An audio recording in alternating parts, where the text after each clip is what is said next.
friends, welcome in the online lecture series of physical chemistry subject, in which we are discussing about nuclear and radiation chemistry. In last lecture we have discussed about the syllabus of this nuclear and radiation chemistry, and we have started the topic radioactivity, in which we saw the discovery of radioactivity, then the types of radioactive decay. We know that there are 5 types of radioactive decay that we saw in the last lecture. These are alpha decay, beta minus decay, beta plus decay, electron capture, and isomeric transition. So these are types of radioactive decay, and we saw some examples of these radioactive decay. Then after decay schemes, that is graphical representation of the decay types of decay that we saw in the last lecture. Now here we have to see the characteristics of these radioactive decay. Characteristics of radioactive decay. There are two major characteristics of radioactive decay. That the radioactive decay process, we know that the radioactive element is the element which decays spontaneously, disintegrates spontaneously, thereby emitting different kinds of nuclear particle or radiations in the process, and the process is spontaneous. So spontaneous process is there. So there is two major characteristics of this radioactive decay. So first is the mass loss and energy release. Mass loss and energy release is the major characteristic, and the second characteristic is the nuclear radiation that we have to see in detail. Nuclear radiations. So these characteristics we have to see in detail. What kind of nuclear radiations are there, and what are the properties of these radiations, that we have to see one by one. But here start with the mass loss and energy release. If we observe, if we take a radioactive element, then we know that this radioactive element decays spontaneously, and we get daughter element. So in this process, daughter element and sometimes certain radiations or particles are there. So in this process, this is reactant molecule, which is the radioactive element which disintegrates spontaneously without the use of any other reagent or any other agency. So radioactive element is there. This is reactant, and daughter element form in the process. If you observe the mass of both, that is product and reactant, then it is observed that the mass of product or daughter element is always less than the mass of radioactive element, parent element. Daughter is always less than the mass of parent element. So from this it is observed that in this process the nuclear radiations or radioactive element disintegration is always accompanied by mass loss. So this mass loss, that is mass of daughter, is always less than the mass of the parent. If you observe mass of daughter and mass of parent element, then there is always difference between these two masses, and mass of parent is always greater than the mass of daughter. So there should be definite mass loss in this process, and this mass loss, where it goes, so this mass loss is accompanied by energy release. So mass loss is accompanied by energy release. So in the process, mass loss and thus mass is converted into energy. So energy release, according to the Einstein's, we know that the equation of Einstein's E is equal to mc square, where energy is obtained from mass. So this mass energy relationship applied here, where in the nuclear processes mass always lost and energy released in the process. If you observe this mass loss, it is shown by this delta M, and the energy release calculated by multiplying this factor. So the binding energy also will be say energy released in the process. So energy release in the process can be calculated by using this equation, that is delta M. Delta M is the mass loss in the process and multiplied by 931. So in the process energy released. So this is the first characteristic where always associated with mass loss and ultimately the energy released in the process. Not only energy released, but there is tremendous amount of energy released in the process. So tremendous amount of energy released in the process, and energy that energy can be calculated by using delta M, mass loss into 931. Now in this process always energy released, okay, and the process is spontaneous. So the radioactive sample always tends to keep warmer than the outside. They always we feel that these radioactive samples are always warmer than the environment, or other surrounding, because of spontaneous process of mass loss and energy release. And due to this, they are always warmer. So see, this is about mass loss and energy release. Now look at the next characteristic, that is nuclear radiation. So second characteristic is nuclear radiation.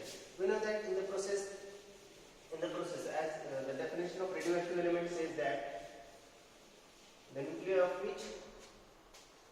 which disintegrate spontaneously, and in the process they emit the nuclear radiations or nuclear particles. Okay, so nuclear radiations is the second characteristic. Which nuclear particle or nuclear radiations are emitted in the process? So alpha particle emitted in the process, as we know that, beta plus particle emitted in the process, beta minus particle emitted in the process, gamma radiations emitted in many processes, the neutrino particle is there, anti-neutrino particle is there. So these are major particle emitted, particle and the radiations emitted in the process. There are also other particles are there, such as mesons, bosons. So all these particles are there, but our study is restricted to up to alpha, beta, gamma, neutrino and anti-neutrino. So these anti-neutrino, neutrino particle are associated with this beta plus and beta minus particles. So these nuclear radiations are emitted. Okay. So if you observe, these nuclear radiations are of very high energy. These nuclear radiations are of very high energy. What is this high energy? This high energy is about 10 raised to 3 to 10 raised to 6 electron volt. Such a huge amount of energy released or energy accompanied with these particles and these radiations. So when they pass through any matter, they penetrate the matter. When they pass through matter, they penetrate the matter. Because of this high energy, they make some changes. When they pass through any solid or any liquid or any air medium, then whatever when they pass through, they have very high energy, and that energy is transferred to the surrounding atoms. So that atoms, by taking energy from these, there are some chemical and physical changes occurred. Chemical and physical changes occurred in the surrounding, and we say it radiation damage or radiation damage effect. Radiation damage. So what is that radiation damage? When these high energy particles pass through any medium, any substance, they make physical and chemical changes in that, and these physical and chemical changes are nothing but radiation damage. So the radiation damage concept occurred from due to the higher energy of these particles, radiations. So when they pass through, and due to this high energy, they have some ranges of penetration. And how these ranges of penetration? So ranges can be given in this manner: R gamma. Range of gamma radiation is very high than the range of beta radiations, beta particles, beta plus beta minus particles, and the range of alpha particle is even lower than the gamma radiations and beta particles. So this is the ranges of penetration when these particles move along their path. Now, when they pass through any matter, they ionize the atom. So ionization found here, ranges of penetration is there, ranges of penetration when they pass through any matter. They are in this range. Ranges of penetration, ionization power. They ionize according to their energy. So alpha is a particle having higher energy. So due to higher energy, higher energy and higher mass. Higher mass is there. In these cases, mass lowers down. So that's why ranges ionizing power is different order than the ranges of penetration. So ionizing power in this manner. So ionizing power of alpha particle is highest, then ionizing power of beta, and then ionizing power of gamma is very low. So these are ionizing powers, ionization ranges of penetration of these radiations, nuclear radiations in the process. So we are studying about the characteristic of radioactive decay. And radioactive decay characteristic, first characteristic is the mass loss and energy release. Second is the nuclear radiations. These are nuclear radiations. They have such type of energy. This is the ranges of penetration, and this is ionizing power of the particles, particle or radiations. Now this is about the radiation power, ranges of radiation, ranges of particle and ionizing power. Now next we have to see the tracks of these radiation. So tracks of radiation. So how these tracks of radiations, when alpha particle passes, which type of track or in which way it moves. So alpha track, then beta tracks, when beta particle moves along the path, what type of path they follow. So we have to study this in this, and gamma. So alpha having very short tracks because of its higher mass. It is a very short track, and these particle moves in a straight line, almost in a straight line. Very short track, and always move in a straight line and of nearly equal length. Alpha tracks are of nearly equal length. In comparison with this, beta particle is having lower mass than the alpha, so they have longest range, or we say they have longest path, or much thinner and not following the straight line. They move in a zigzag manner, and it hardly leaves any track because these are radiations. Hardly leaves any track, not follow the straight path or zigzag. They maybe follow both zigzag or in a straight way, because these are radiations. Hardly leaves any track. So these are tracks of these radiations. Tracks of radiations, particles. That is, alpha particle follows short, straight, and nearly equal length. These beta particles have very irregular, longest, thinner, and zigzag manner. They move in a zigzag manner. And gamma radiations, these are radiations, so they follows hardly any track. They maybe move in a beta particle way, or in a alpha particle way, or any other way. So this is about the tracks of these particles when they move along their path. If you look at the spectrum, because they form a characteristic spectrum because of higher energy, they have energy along with them, and due to which we obtain spectrum of these particles. So alpha particle, gamma particle, it shows sharp monergic lines,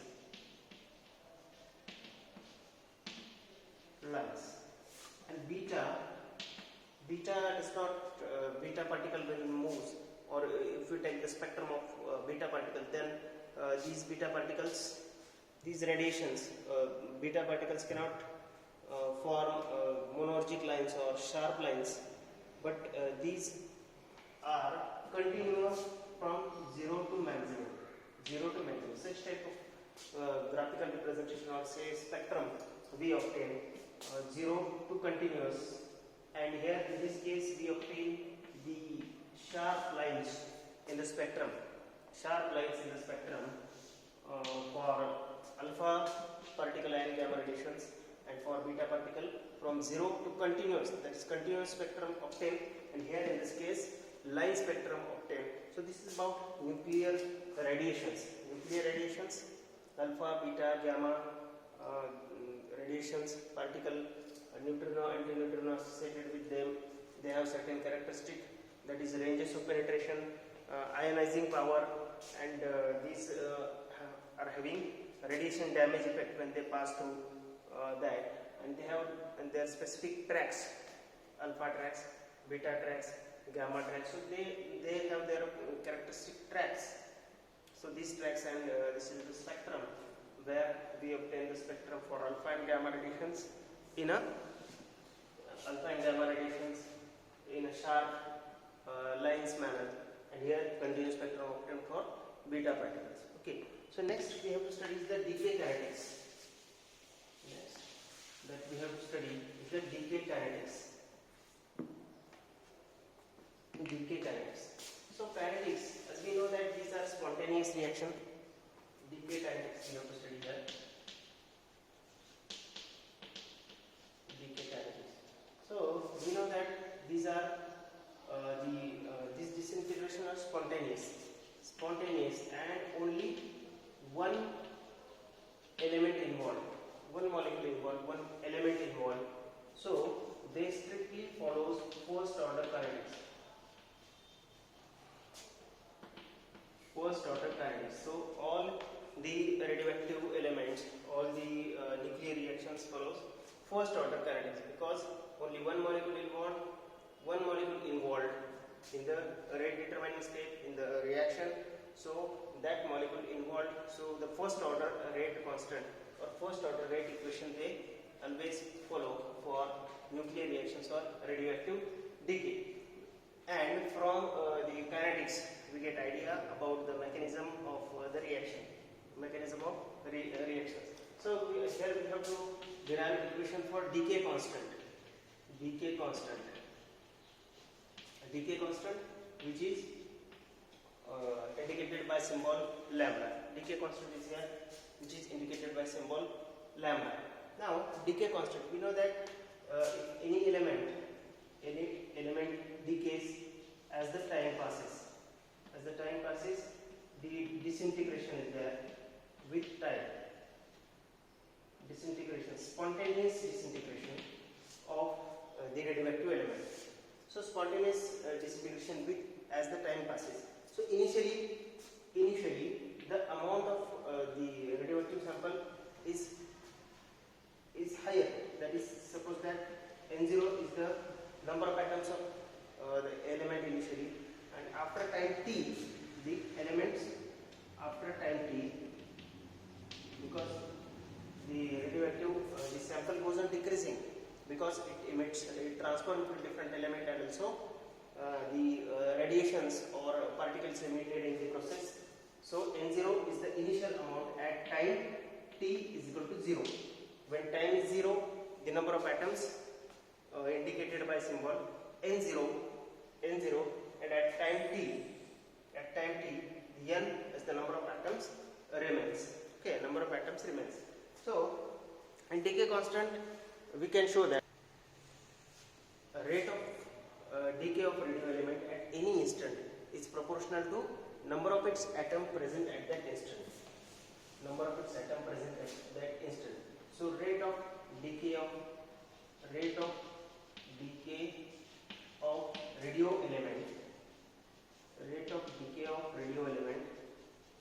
radio element, at any instant is proportional to number of its atom present at that instant.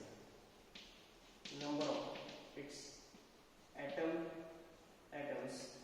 present at that instant.